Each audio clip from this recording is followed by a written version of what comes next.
Hunger Project Bénin. Cette organisation non gouvernementale pose ses valises remplies d'importants micro-rudiments au profit de la zone sanitaire de Bembereke-Sinandé. Le THP Bénin a noué un partenariat avec la zone sanitaire Bembereke-Sinandé et a acquis pour un montant global de plus de 23 millions des micronutriments composés de 760 comprimés de fer, de 650 comprimés d'acide folique, de 195 000 comprimés de multivitamines, de 4 878 boîtes de 20 comprimés de calcium, ainsi que de 235 000 comprimés de déparasitants pour être délivrés aux enfants de moins de 5 ans et aux femmes enceintes de l'arrondissement de Fort-Bouré. Les populations de Fort-Bouré dans la commune de Sinandé sont les premières bénéficiaires de ces différents intrants. Un acte de solidarité apprécié à sa juste valeur par les autorités communales de Sinandé. Tout ceci fait du l'ONG THP Bénin un partenaire fiable et privilégié pour le développement du capital humain dans la commune de Sinandé.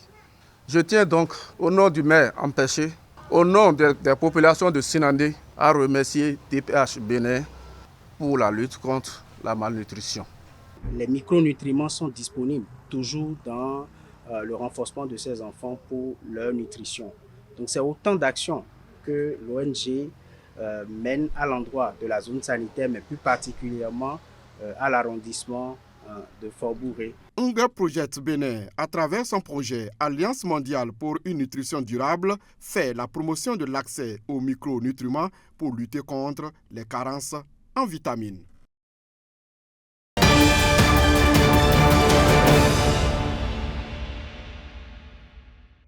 Qu'est-ce qui justifie qu'aujourd'hui nos filles se couvrent, mais sont plus violées que lorsqu'au temps de nos grands-mères, elles allaient au marigot, elles allaient au champ, les seins en l'air. Cette interrogation vient rappeler l'urgence de la lutte contre les violences basées sur le genre. Un combat commun qui nécessite la sensibilisation de toutes les parties prenantes, dont les officiers de police judiciaire, à l'utilisation des outils efficaces. L'objectif principal de cette séance formative est d'avoir une meilleure prise en charge des femmes et des filles victimes de VBG. La séance aujourd'hui s'est articulée autour de 3 gros points. Le premier point a été la présentation de l'Institut national de la femme, parce qu'il est important que les officiers puissent comprendre le type de mandat que nous avons, qui est un mandat juridique et judiciaire.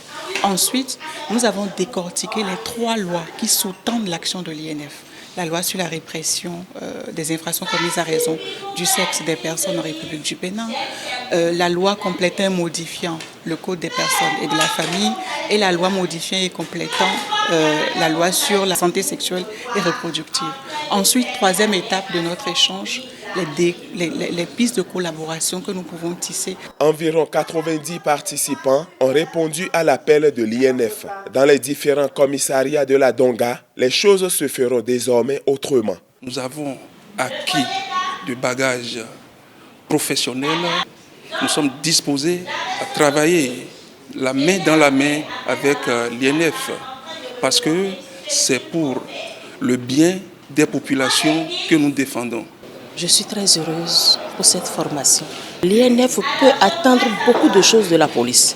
Du même ça, c'est vice-versa. Nous sommes en collaboration pour une bonne cause, pour pouvoir bien étudier ce qui se passe, pour bien rendre aussi, comme le veut la hiérarchie policière et le gouvernement. La même séance a été organisée au profit des officiers des départements de l'Alibori, du Borgou et de la Takora.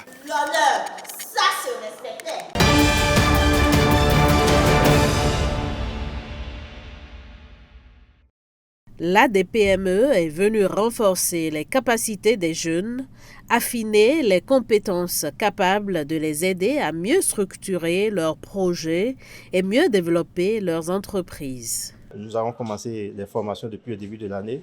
Nous avons commencé depuis le mois de mars à travers une série de formations. Nous avons 500 jeunes à former au niveau des différentes universités. Après Parakou, le cap sera mis sur Abomey avant de remonter vers Nati Tengou où nous avons des étudiants à former d'ici la fin de cette année. Ils ont démontré non seulement une volonté à travers leur participation, mais leur engagement et leur assiduité les a poussés à rester jusqu'au bout. Une trentaine de jeunes ont suivi assidûment les enseignements et astuces des professionnels aguerris. Cette formation ne se limite pas simplement à ces quelques jours que nous avions eu l'occasion de les renforcer, de renforcer leurs capacités. Mais au-delà de ces formations, nous aurons des séances de suivi post-formation pour les accompagner, ou dans le cas des difficultés qu'ils auront à pouvoir mettre en œuvre tout ce que nous avons dit au cours de ces 6 jours. Des attestations à tous et des prix aux meilleurs participants. Mais surtout, ils repartent avec de nouvelles aptitudes. J'ai eu comme acquis d'abord de rechercher les opportunités. Parce que quand un entrepreneur n'a pas les opportunités, il ne pourra pas les saisir. Donc, après cette recherche d'opportunités, il faut avoir la recherche d'informations, ce qui va te permettre de connaître les avis de chaque population. On nous a appris ici que nous devons apprendre le principe de la responsabilité personnelle. Savoir que nos succès et nos échecs sont d'abord de notre propre responsabilité. Pouvoir prendre la responsabilité, pouvoir assumer nos obligations en tant qu'entrepreneur. Bien au-delà des capacités managériales et techniques, cette formation vient booster davantage les activités que mènent déjà ces jeunes entrepreneurs.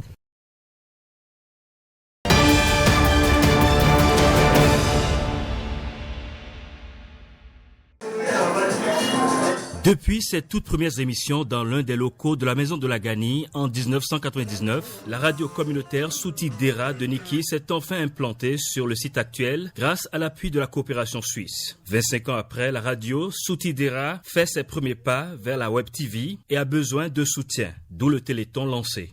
Et c'est pour ça qu'une caméra a été acquise et que beaucoup de dispositions ont été prises à travers les différentes contributions. Mais si on n'a pas fini de réaliser l'ensemble de cette activité, il y a toujours à faire. Nous devons travailler donc davantage à hisser notre radio au sommet de la performance afin d'obtenir une télévision les années à venir. C'est dans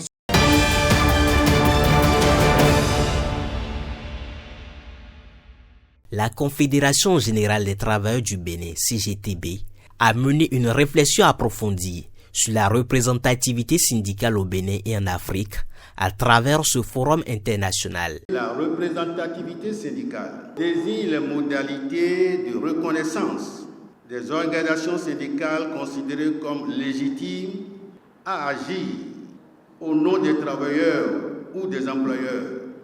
Cette représentativité confère donc aux organisations syndicales le pouvoir d'exercer un certain nombre de prérogatives telles que le droit de négocier et de conclure des accords collectifs, de désigner des représentants pour prendre part aux activités des organes consultatifs.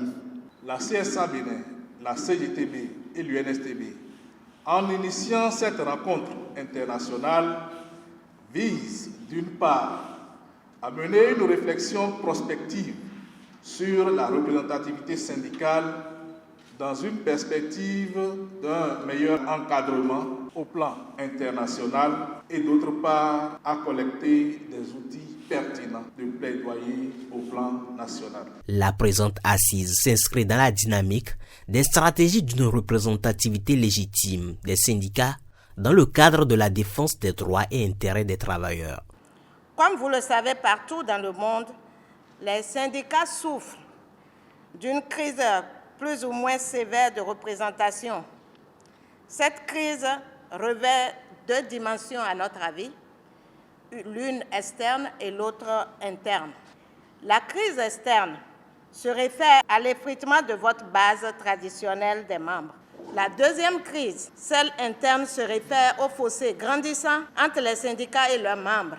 Les défis auxquels les syndicats africains, francophones en particulier, doivent faire face appellent de notre part une restructuration profonde qui doit inclure également la question de la détermination de la représentativité syndicale. Au bout de ces 2 jours d'échange, Les objectifs visés par le Forum international vont permettre d'impulser une nouvelle dynamique à la pratique de la représentativité syndicale au Bénin et en Afrique, avec pour atout des acteurs syndicaux avertis et mieux préparés à défendre les droits des travailleurs dans un contexte économique et social en mutation rapide.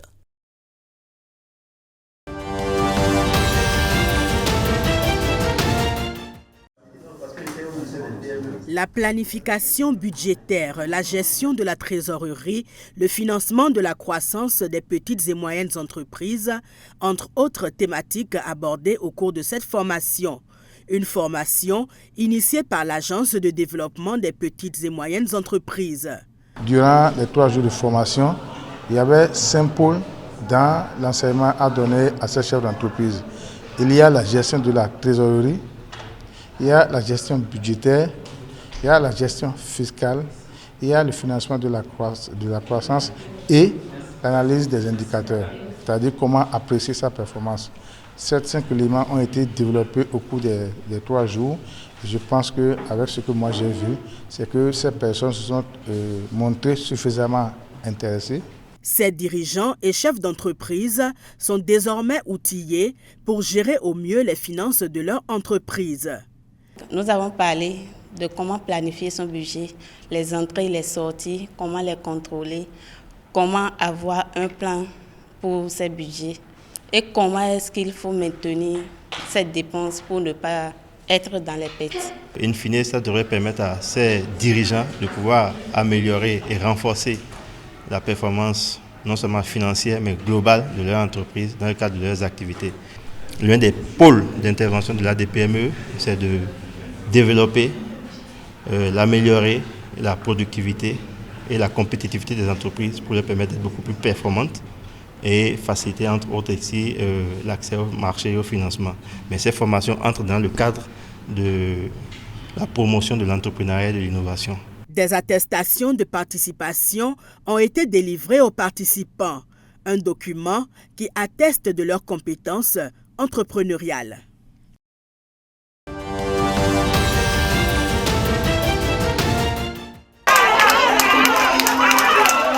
La preuve de l'attachement du chef de l'État à créer des conditions décentes aux femmes dans leur commerce, c'est sa descente surprise au marché Ganri.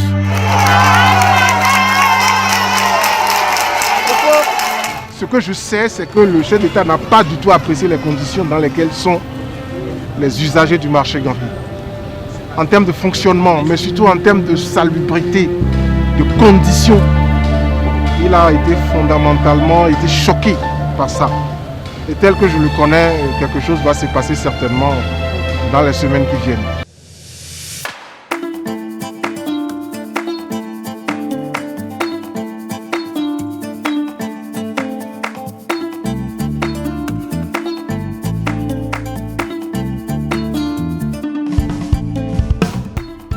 Ici, c'est un chantier particulier, c'est un marché privilégié, je vais dire.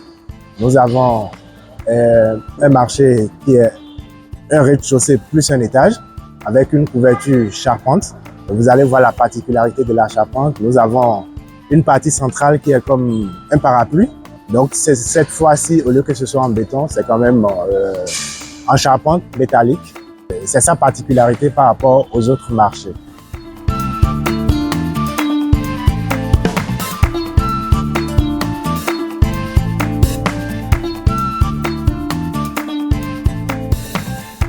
Ici, nous avons environ 700 étals aménagés. Nous avons une dizaine de boutiques, de grandes boutiques. Nous avons 2 grands types de restaurants. Nous avons les restaurants à proprement dit et nous avons de petits restaurants de la taille des maquis, des fast-foods. Donc nous en avons une vingtaine environ.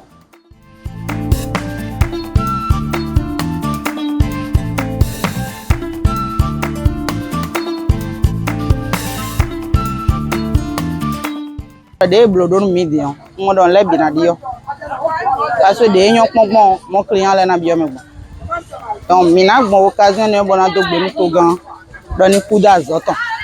Mi met tovi quand il t'entend les me bisser c'est robedoni. On est tous heureux, contents d'entendre que d'ici peu de temps, on ira là-bas. On est content. Non, bon, ce qu'ils ont fait, ils ont bien construit le marché. Mais ils ont pris le plan, l'ancien, parce que rond-point qu'ils ont fait en haut là, ils ont pris ce plan pour moderniser, pour que ça améliore mieux qu'avant. Maintenant, ils ont encore fait, et il y a des fleurs à l'intérieur, bon, parce qu'ils ont bien construit en tout cas. C'est bien travaillé. Baba, mettons nous à tcho, nous comptons nous à tcho, grandi, nous comptons nous à tcho, melodoka. Nous comptons nous à tcho, nous doit arriver comme moi, arriver quand on est complété. Alors, tcho. Oh, arrive au demi d'ailleurs, mais non, c'est ouvert ni djao. Il est bien, non, bon, il est au courant. Donc, non, c'est ouvert, surtout djao, mais non, c'est ouvert, tiens, on fait bien nos familles, c'est ouvert. Et là, tiens, kaka, on a un jido, parce que les médias sont moins, on doit tomber, mais on a le tour. Nous devons Atepipa. Togan, mettons, si j'ai monsieur Talon. Vraiment, et vivre mes talons, à son et ouais, de arrière sur côté. Il y a deux côtés. Pour nous, il y a mon arrière sur côté. Arrière, j'achète tam. Il faudrait que les j'achète bon, mais mes drones nous arrière, mais les minime. Nous avons un aménagement paysager ici à l'intérieur, au niveau de la partie centrale que nous appelons parapluie. C'est vrai que ça nous permet d'avoir un peu de végétation ici à l'intérieur du marché. Autour du marché aussi, nous avons des arbres et nous avons assez de place pour le parking. Sur la façade sud, nous avons parking 2 roues et sur les 3 autres côtés, nous avons parking pour les véhicules. Et nous avons maintenant, à part le marché, nous avons le parking destiné pour ce marché-ci qui est de l'autre côté, que vous allez voir, c'est bien aménagé, qui peut prendre environ une 60aine de véhicules intérieurs. Et autour aussi, nous avons qui peut prendre aussi environ une 60aine de véhicules tout autour. Et une bonne partie réservée pour le parking de roues, pour les motos.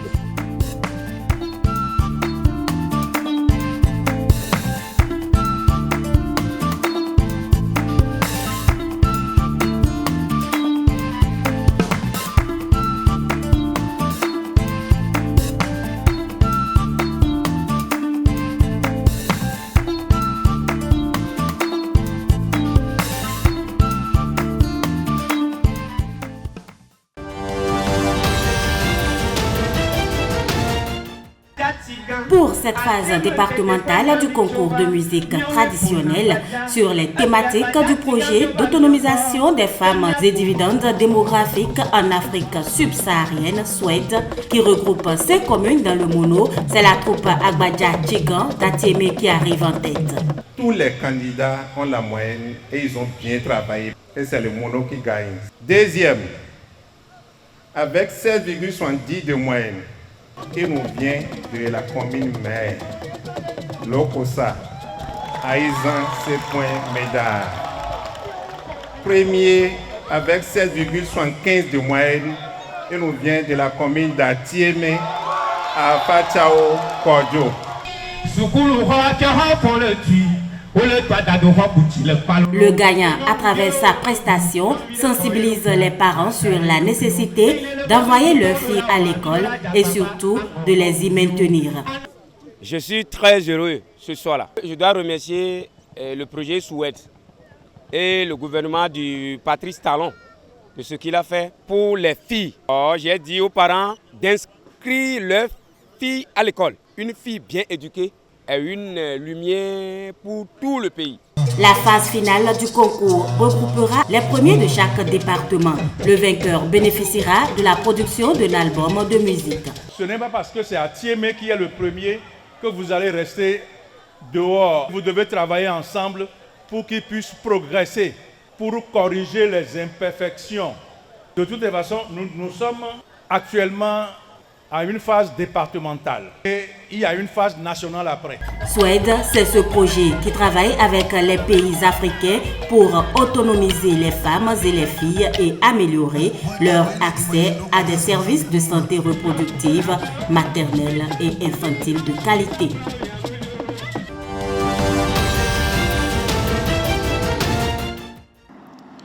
L'enjeu est énorme. Une victoire ce soir propulserait l'équipe nationale du Bénin au Maroc pour la Coupe d'Afrique des Nations édition 2025. Bonjour Ghislaine, bonjour à tous. Depuis la place de l'Amazone, ici où se met en place une fan zone pour permettre à tous les supporters qui n'ont pas l'opportunité de faire le déplacement de Tripoli, de vivre sur place le match dans une ambiance aussi festive.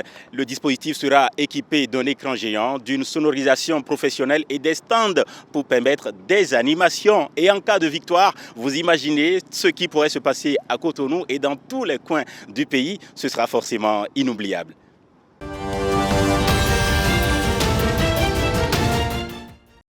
Le projet NB-ITAS met ici ensemble plusieurs acteurs, hormis le Bénin. Les participants proviennent du Burkina Faso et du Niger. Ils réfléchissent autour de la gestion des eaux de surface du fleuve Niger et des eaux souterraines de Taoudéni et de Tanizrouft. Le projet, à travers une étude, a identifié 3 écosystèmes partagés dans le bassin.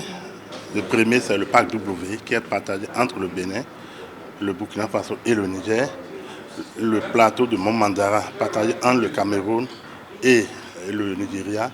Et le parc, le complexe binational Sena-Oura et Bandira entre le Cameroun et le Tchad.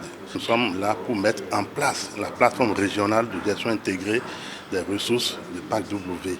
Et ensuite, procéder au renforcement des capacités des différents acteurs. Et pourtant, dans ces différents pays, il a déjà été mis en place une plateforme nationale. Suite à l'analyse diagnostique, nous avons remarqué que le parc est sujet à plusieurs facteurs de dégradation, notamment la pression anthropique. À cela s'ajoutent les changements climatiques qui compliquent la situation. Donc la plateforme aura pour rôle de gérer l'espace et surtout le rôle de concertation et de planification stratégique avec tous les acteurs. Au Burkina Faso, nous sommes confrontés effectivement au contexte sécuritaire. Nos autorités travaillent d'arrache-pied pour l'atteinte des résultats escomptés. Voilà, nous allons d'abord réunir l'ensemble des acteurs concernés afin que nous puissions conjurer et voir dans la même direction pour pouvoir mettre en œuvre vraiment les activités de ce projet au bénéfice de l'ensemble de nos populations. Du 13 au 16 novembre, Burkinabés, Nigériens et Béninois, à travers des efforts conjugués, vont mettre au point le dispositif de gestion qui permet aux 3 pays de bénéficier efficacement des avantages du projet NB-ITAS.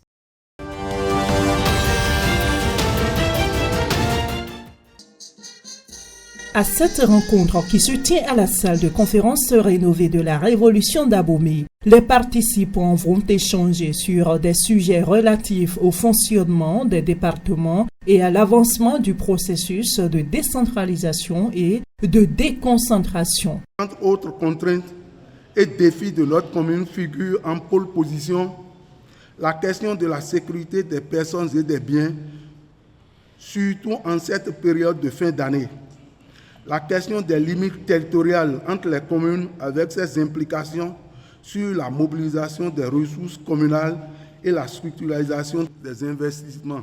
Les inondations cycliques dans les communes de Wenki, Zanyarando et Zobodomé font objet d'attention particulière en ce moment où nous avons noté récemment la montée des cours d'eau des fleuves Wémé et du Zou. La modernisation de l'administration territoriale ainsi que la dynamisation de la coopération décentralisée et de l'intercommunalité constituent les principaux sujets en débat. Cette seconde conférence des préfets nous permettra d'examiner et d'approfondir, entre autres, les nouvelles modalités d'organisation de la protection civile, le rôle des préfets dans les opérations de sécurisation de fin d'année et de gestion des grands rassemblements, l'endoctrinement et le recrutement des jeunes vulnérables par les groupes extrémistes violents et terroristes, la contribution des autorités préfectorales à la lutte contre la cybercriminalité, le régime juridique du voyage à l'étranger du maire et des adjoints au maire, enfin, le point de mise en œuvre des recommandations issues de la première conférence des préfets au titre de cette année. Le gouvernement du président Patrice Talon fait de la bonne gouvernance son leitmotiv.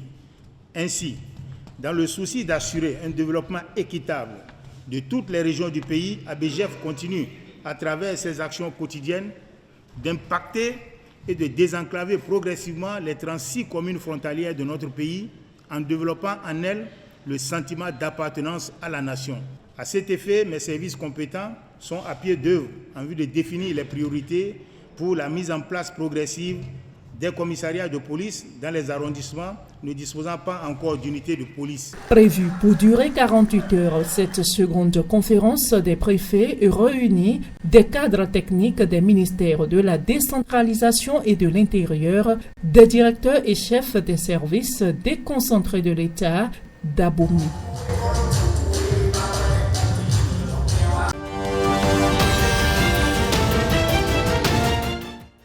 L'une des communications qui a suscité débat lors de cette deuxième session ordinaire de l'organe de réflexion sur les stratégies visant le développement local durable dans le Mono porte sur les rôles et responsabilités des autorités communales dans la gestion des cantines scolaires. Étant donné que l'approche qui est retenue par le gouvernement dans la gestion des cantines scolaires désormais, c'est de façon progressive transférer le programme aux autorités communales. Il est prévu que les élus locaux mettent en place un certain nombre de dispositifs, à commencer par le comité communal de concertation pour la gestion de cantines, prévoir des magasins communaux qui vont permettre de stocker des vivres désormais et aussi assurer la sécurité, accompagner l'appui pour la mobilisation sociale autour de la cantine. C'est la question de divagation des bêtes qui prospère beaucoup encore dans le département. Il a été convenu que toutes les communes, à travers leur maire, puissent prendre des actes réglementaires pour pallier au phénomène. La question du stationnement opaque. Ensemble, nous sommes convenus également pour que les maires puissent prendre des arrêtés pour non seulement encadrer, mais également aller à l'opérationnalisation de ces actes. L'autre situation critique du département de Mono, c'est la question des morsures des chiens qui, de chaque année, s'enregistrent malgré toutes les sensibilisations. Et donc, nous sommes passés à la vitesse supérieure, celui de procéder à l'abattage systématique de tous les chiens errants dans le département. Des engagements sont pris par les participants pour une bonne mise en œuvre des recommandations issues de la rencontre.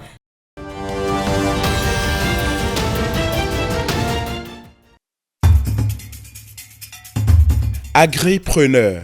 Ces étudiants des spécialités agro-élevage et agriculture se dirigent vers la salle de cours, chacun avec un ordinateur. Le module du jour porte sur le plan d'affaires qui exige un dispositif numérique. L'intégration du numérique dans la formation vise à doter de compétences permettant d'automatiser et de faciliter la gestion comptable de leurs exploitations. Également d'acquérir des compétences en communication digitale, puisque aujourd'hui, pour pouvoir vendre un produit, il faut pouvoir communiquer autour de ce produit. Cette unité d'application et d'innovation installée dans la cité des Pétonies est en phase avec la vision de l'exécutif pour le secteur. Une vision mise en œuvre à travers 7 projets dont le développement du numérique dans l'enseignement supérieur. La politique du numérique est nationale et n'épargne aucun domaine. Le numérique impacte déjà nos activités. Si je prends le cas du traitement que nous faisons avec nos clients, quand ils viennent, ils font leur commande, on doit forcément faire la conception. Et une fois nous faisons la conception, il faut essayer de les envoyer via les réseaux sociaux. Et déjà, s'il n'y a pas une très bonne connexion, ça l'embine. Aujourd'hui, les difficultés que nous rencontrons à travers les débits de connexion et autres, nous constatons qu'il y a une très grande différence. On ne perd plus de temps pour envoyer des fichiers, on ne perd plus de temps pour télécharger également non plus les fichiers. Reconnaissance des efforts du gouvernement suivi d'un plaidoyer. Les facilités économiques s'invitent dans le débat. Étant un partenaire privé, on ne pourrait pas dire que le gouvernement va faire tout à notre niveau, mais si le gouvernement peut également faire l'effort de nous accompagner, tout ce qui est lié à l'économie, là ça serait aussi trop bon. Des taux et des prêts à un taux forfaitaire pour permettre à ces entreprises de grandir et de contribuer énormément dans l'impôt. Le pays poursuit sa marche vers un avenir numérique inclusif et dynamique parce que le Bénin révélé est toujours d'actualité.